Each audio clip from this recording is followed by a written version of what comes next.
है ये जश्न जो है साफ तौर पर दिखाई दे रहा है। जी विजय जी, आप बता रहे थे, जी बताइए। आप मैं ये कह रहा था कि ये जो चुनाव के रिजल्ट आए हैं बिहार में, इसको हम कांग्रेस गठबंधन के लिए एक राजनीतिक षड्यंत्र मानते हैं। एसआईआर के माध्यम से बिहार चुनाव में क्या गड़बड़ झाला हुआ है, इसका खुलासा हमारे नेता राहुल गांधी जी आने वाले समय में करेंगे। हार के कारणों की हम समीक्षा कर रहे हैं और उसमें अभी तक तो यही हमारे सामने निकल कर आ रहा है कि चुनाव आयोग, समीक्षा आपने अभी तक की है। विजय कौशिक जी, जी आप कुछ कहना चाह रहे थे। जी मैं ये कहना चाहता हूँ कि हरियाणा में सारे एग्जिट पोल बता रहे थे कि कांग्रेस की सरकार आ रही है, वहां हमारी सरकार और वोट चोरी के चलते छीन ली गई। महाराष्ट्र में भी हमारे नेता राहुल गांधी जी ने पूरे देश को बताया कि किस तरह से हमारी सरकार वहां छीनी गई। इस तरह से हमें महसूस हो रहा है कि बिहार में हमारे साथ एक बहुत बड़ा खेल हुआ है, जिसका खुलासा आने वाले दिनों में पुनः राहुल गांधी जी करेंगे। और हमारी लड़ाई या संघर्ष कम होने वाला नहीं है। हरियाणा में भी डिस्ट्रिक्ट लेवल पर पार्टी हाईकमान के आदेश अनुसार लगातार वोट चोरी और सरकार चोरी के मुद्दे पर हम सरकार को घेरने में लगे हैं। विजय जी, ये जो वोट चोरी का मुद्दा था राहुल गांधी जी ने उठाया था, कहीं ऐसा तो नहीं है कि यही मुद्दा आप लोगों पर उल्टा पड़ गया है? तमाम राज्यों की आप बात कर रहे हैं और लगातार कह रहे हैं कि खेल हुआ है। क्या वजह है कि जो एग्जिट पोल पर आप आरोप लगाते हैं वो एग्जैक्ट निकल आते हैं और जो आपके आंकड़े होते हैं, जो आपके दावे होते हैं, वो सच नहीं हो पाते हैं? महागठबंधन की खींचतान और कांग्रेस के साथ जिस तरह से लगातार जो है, चाहे सीट शेयरिंग की बात हो या फिर अन्य बातें हो, साफ तौर पर दिखाई दे रहा था जब महागठबंधन का घोषणा पत्र वहां पर जारी हो रहा था, कांग्रेस वहां से नदारद थी। तो ये खींचतान, इस पर क्यों नहीं देखते? ये कितनी बड़ी वजह बनी है वहां पर कांग्रेस की दुर्गति? खींचतान के अलावा एक बहुत बड़ी समस्या हमारे सामने ये भी है कि राहुल गांधी जी के सलाहकार उन्हें कहीं ना कहीं गुमराह करके कोई ऐसी बात कहलवा देते हैं, जैसे उन्हें जो रिपोर्ट दी गई और जिन वोट चोरी के बारे में राहुल गांधी जी के द्वारा खुलासा कराया गया, वो मीडिया ने उन तमाम मुद्दों को झुठला दिया। इसका नुकसान हमें बिहार चुनाव में हुआ, इसमें कोई शक नहीं है कि वोट चोरी हो रही है, लेकिन राहुल गांधी जी के द्वारा गलत जानकारी पूरे देश भर में जाने से उसका नुकसान बिहार चुनाव में हुआ है, इसमें कोई शक वाली बात नहीं है। लेकिन हमें इस तरह का जो रिजल्ट आया है, इसकी तो दूर दूर तक खुद भाजपा वाले लोगों को उम्मीद नहीं थी जिस तरह का रिजल्ट आया है। इसी तरीके से मध्य प्रदेश में हुआ था। कभी भी वो रिजल्ट जो जनता की भावनाओं के अनुकूल ना हो, वो सरासर वोट चोरी और सरकार चोरी है। मध्य प्रदेश में हमारे साथ यही किया गया, हरियाणा में यही किया गया, महाराष्ट्र में यही किया गया, और अब इसको लेकर एक ठोस नीति राहुल गांधी जी और पार्टी हाईकमान द्वारा बनाई जा रही है। अब तथ्यों के साथ भी रखेंगे और हो सकता है कि पार्टी सुप्रीम कोर्ट में भी अपना पक्ष रखे। विजय जी, हम आपसे बात कर रहे थे और आप बता रहे थे, आपने ये भी स्वीकार किया कि राहुल गांधी से कहीं ना कहीं गलती हुई है, लेकिन क्या इस बात की समीक्षा होती है पार्टी के अंदर कि हमेशा ये गलती क्यों होती है? क्यों जो आपके दांव है वो उल्टे पड़ जाते हैं? क्योंकि कांग्रेस के कार्यकर्ता बिहार में नाराज हैं। ये जब सीट का वितरण हो रहा था या टिकट का वितरण हो रहा था, उस वक्त ये बात निकलकर सामने आ रही थी, क्यों नहीं ठीक से समन्वय हो पाया? देखिए, समीक्षा तो सारी होती है पार्टी में हार के बाद भी, लेकिन कार्यवाही नहीं होती। सबसे बड़ी समस्या ये है। अब जैसे राहुल गांधी जी को जो गलत जानकारियां जिन लोगों द्वारा दी गई, उनके खिलाफ कार्रवाई होनी चाहिए कांग्रेस पार्टी में, उनके सलाहकारों के खिलाफ कार्रवाई होनी चाहिए कि भाई जो वोट फर्जी बताई गई थी वो जेन्युइन कैसे निकल आई। क्योंकि जो प्रिंट मीडिया है उसने एक एक बूथ पर जाकर एक एक परिवार की सच्चाई देश के सामने रख दी, तो इससे बहुत बड़ा नुकसान हुआ। लेकिन कार्यवाही क्या हुई? तो जब तक कांग्रेस पार्टी में समीक्षा के बाद में कार्यवाही नहीं होगी, हमारी पार्टी में ये भी आरोप लग रहे हैं चमड़ी और दमड़ी के दम पर जो है टिकटें बांट दी जाती हैं, और जब वो कैंडिडेट हारते हैं तो कांग्रेस सरकार कहां से बनाएगी, या और तमाम तरह के जो आरोप हैं उनकी समीक्षा के बाद में कार्यवाही तो नहीं होती ना। सबसे बड़ी समस्या यह है, जबकि भाजपा में उल्टा है। भाजपा में अगर मोदी जी को कोई गलत जानकारी दे दे और वो जानकारी मोदी जी मीडिया में दे दें, तो आप समझिए वो बंदा भाजपा में नहीं रह सकता जांच के बाद में। नहीं विजय जी, तो बहुत चर्चा इस बात की ही हो रही थी कि कांग्रेस वहां पर प्रचार के लिए कांग्रेस के बड़े नेता क्यों नहीं आए हैं, देर से आए। जो आपसी खींचतान जो महागठबंधन के दलों में दिखी, वो भी अपने आप में इसका बड़ा कारण नहीं। क्या वजह है? क्यों आपने बिहार चुनाव को इतना इजी ले लिया, क्यों सीरियस नहीं लिया? पूरा सीरियस लिया था, इसी वजह से हताश दिखाई दिए। नहीं, पूरा सीरियस लिया था बिहार चुनाव को। आपने देखा होगा राहुल गांधी जी ने मछलियां भी पकड़ी, वहां मछुआरों के बीच में जाकर, अलग अलग वर्गों की जाकर उनके बीच में आवाज भी उठाई। पूरा सीरियस लिया। लेकिन सबसे बड़ा मुद्दा यह है, अभी जो भाजपा प्रवक्ता हमारी कांग्रेस पार्टी की चिंता कर रहे थे वो बिल्कुल जायज है। देखिए, ये देश हिंदुओं का देश है। इस देश का विभाजन हुआ धार्मिक आधार पर, जिसमें मुस्लिमों को पाकिस्तान और अब वर्तमान में बांग्लादेश भी उन्हीं के पास है। फिर भी हमने मुस्लिमों को रहने के लिए यहाँ पूरी जगह दी, मान सम्मान दिया, भाइयों के साथ रखा। अब यहाँ पर अगर हमारी पार्टी के ऊपर ये आरोप है कि भाई कांग्रेस पार्टी मुस्लिम परस्त है या मुस्लिम तुष्टीकरण की राजनीति करती है, तो राहुल गांधी जी को ये बताना चाहिए था पूरे देश को कि भाई हम धर्मनिरपेक्ष हैं, हमारे लिए हिंदू सर्वोपरि है, हमारे लिए मुसलमानों का भी सम्मान है, ईसाइयों का भी है, सिखों का भी है, लेकिन हिंदुओं के किसी भी धार्मिक उसमें कहीं कोई कमी नहीं आने दी जाएगी, उनके मान सम्मान में कहीं कमी नहीं आने दी जाएगी। और भाजपा अपने प्रोपेगेंडा में सफल रही। हमारी पार्टी को मुस्लिम परस्त घोषित करने में भाजपा का एक बहुत बड़ा योगदान है। लेकिन कौशिक जी बीजेपी को जो 36 मुस्लिम बहुल क्षेत्रों की सीटें हैं उनमें से 25 हासिल हुई हैं, ये आप कैसे कह सकते हैं? नहीं, उसका कारण है जमीनी स्तर पर कांग्रेस के साथ हो ये रहा है कि मुस्लिम ये देखता है कि कहां पर कांग्रेस मजबूत है। जहां कांग्रेस मजबूत दिखाई देती है, फाइट में दिखाई देती है, वो कांग्रेस की तरफ चले जाते हैं। जहां उन्हें लगता है कि गड़बड़ है तो फिर कांग्रेस को छोड़कर किसी भी और के साथ चले जाते हैं।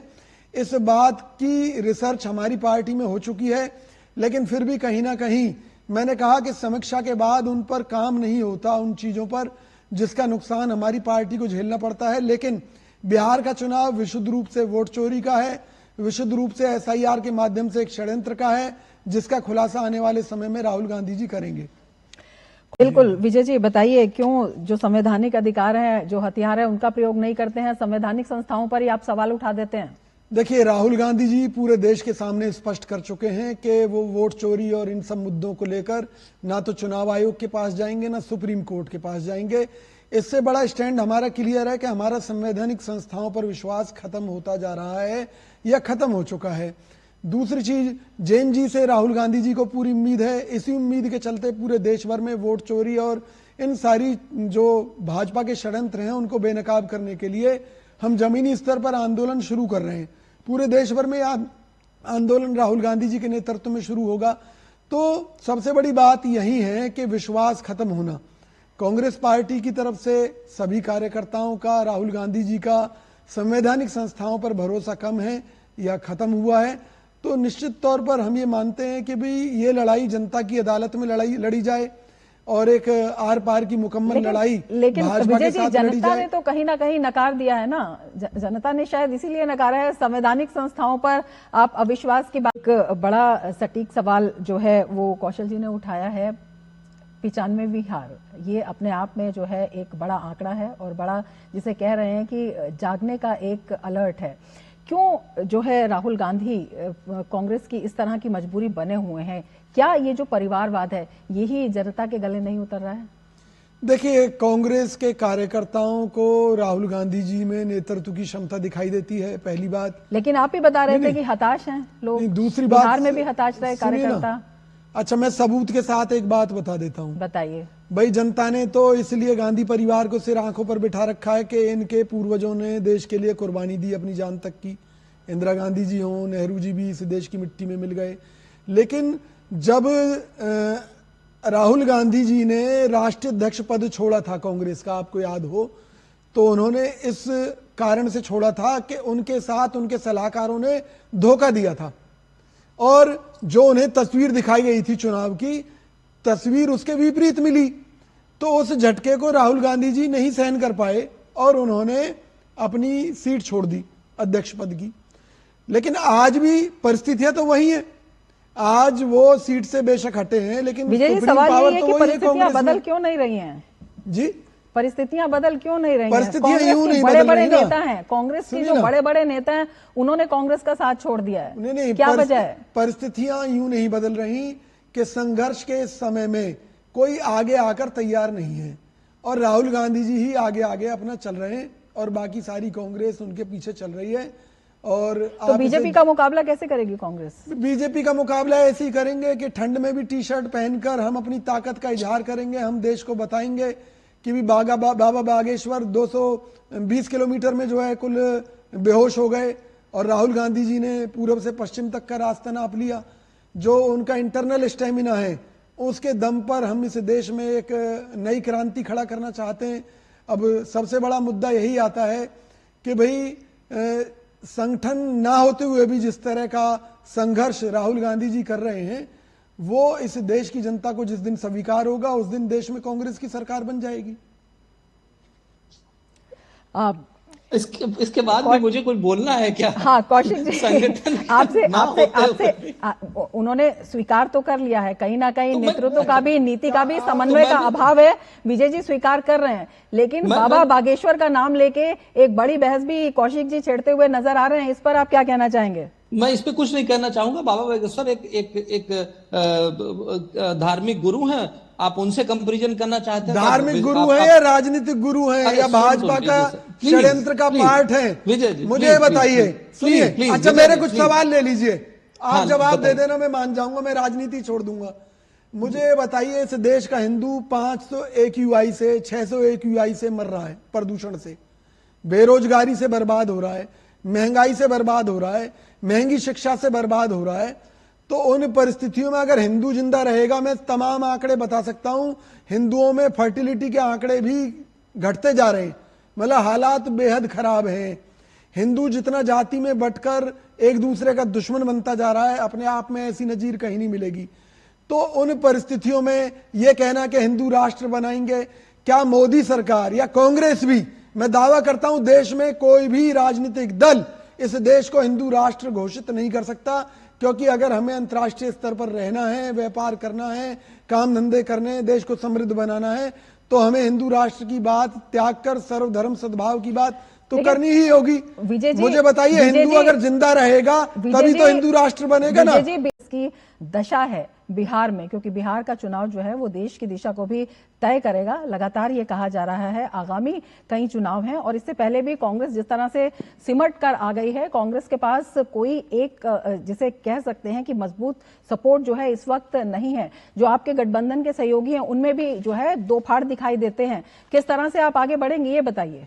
देखिए, आगे बढ़ने के तो बहुत से तरीके हैं, लेकिन फिर वही बात कि समीक्षा के बाद में अगर कार्यवाही ना हो, काम ना हो, तो उन समीक्षाओं का फायदा भी नहीं होता। पूरा देश जानता है अच्छी तरह। तो आप स्वीकार कर रहे हैं ना कि नेतृत्व का अभाव है कांग्रेस में, सबकी नहीं सुनी जाती है। भाई, कोई एक व्यक्ति से संगठन खड़ा नहीं होता। संगठन में जब प्रत्येक व्यक्ति, जब तक राहुल गांधी नहीं बनेगा या कांग्रेस का सच्चा सिपाही नहीं बनेगा, तब तक कुछ नहीं होगा। तो आप ये मानिए कि SIR भी बहाना है कांग्रेस का, वोट चोरी का बहाना है, जनता ने नकार दिया है। सबसे बड़ा मुद्दा तो EVM से गड़बड़ को लेकर है। SIR तो एक बहाना है।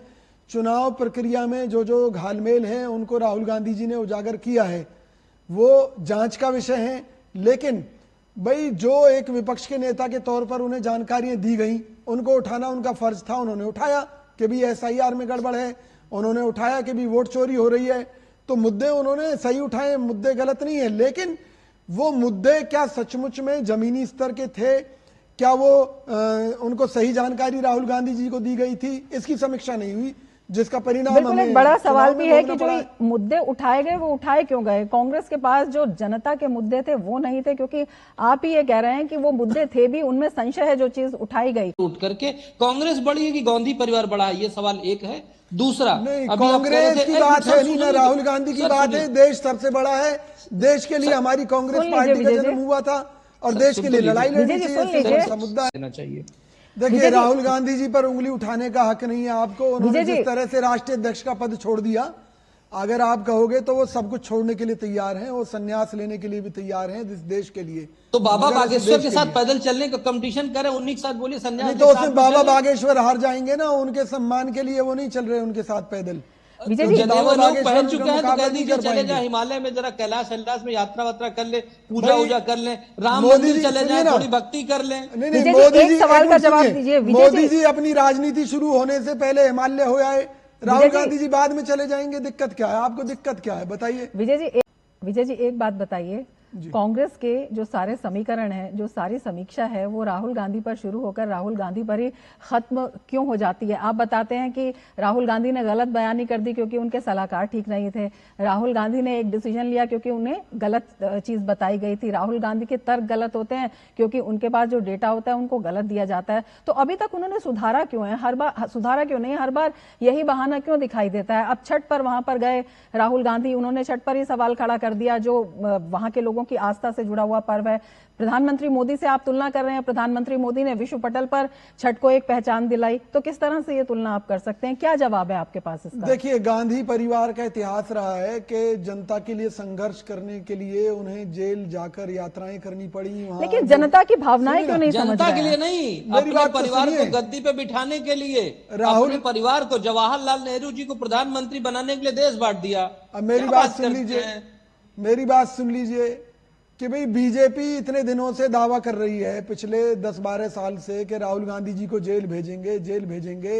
ये डरे हुए हैं, इनको ये डर है कि राहुल गांधी जी जेल चले गए तो निश्चित तौर पर जनता के दुख दर्द को समझकर जमीनी नेता के तौर पर अपनी पहचान बनाकर इस सरकार को उखाड़ फेंकेंगे।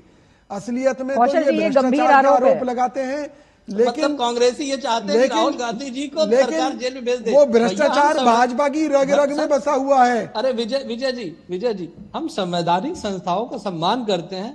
मामला कोर्ट में चल रहा है, जिस दिन आदेश आएगा जेल के पीछे चले जाएंगे, जिस दिन आदेश आएगा जेल के पीछे चले जाएंगे। जैसे इंदिरा गांधी जी को गद्दी से उतार दिया गया था। संवैधानिक संस्थाओं का इस्तेमाल करके ही आप अपनी राजनीति चला रहे हैं, वरना मोदी जी ने जो चुनाव में वायदे किए थे और गांधी के परिवार के खिलाफ जो जो बोला था, आज तक क्या किया है बता दीजिए जरा। आप इस्तेमाल करते हैं। हरियाणा में हमारे नेताओं को आपने फर्जी मुकदमों में फंसा रखा है, राहुल गांधी जी को फंसा रखा है, औरों को फंसा रखा है। फिर आप अपेक्षा करते हैं कि भाई विपक्ष जनता की लड़ाई उस तरीके से लड़े जिस तरह से लड़ना चाहिए। तो भाई, अरे तो सर देखिए, अगर सब जगह हमने फंसा रखा है तो कोर्ट है ना, कोर्ट का दरवाजा खटखटाइए, पर कोर्ट में जाते ही फटकार पड़ती है। आप कुछ भी कहते हैं, झूठ भी कहते हैं। विजय जी, भरोसा नहीं रहा। आप फर्जी मुकदमे भी कहते हैं, आप फर्जी मुकदमे भी कहते हैं, कोर्ट पर भी आपको भरोसा नहीं है, तो किस तरह से आप भरोसा हासिल करेंगे? दूसरा, राहुल गांधी की आप बात कर रहे हैं, हम यही बात कर रहे हैं कि राहुल गांधी जो है वो जनता की भावनाएं समझ क्यों नहीं पाते हैं, क्यों जो है जनता को गुस्सा दिला देते हैं, क्यों आक्रोश दिला देते हैं, और उसका खामियाजा भी बार बार भुगतना पड़ता है। देखिए, मैंने कहा कि ऐसी बात नहीं है। नरेंद्र मोदी जी ने भी कई बार अपने भाषणों में ऐसे झूठ बोल दिए जो कभी सत्य हो ही नहीं सकते थे। फिर जनता ने इतना प्रचंड विश्वास क्यों दिखाया? मेरी बात तो सुनिए, जनता ने इतना प्रचंड विश्वास क्यों दिखाया?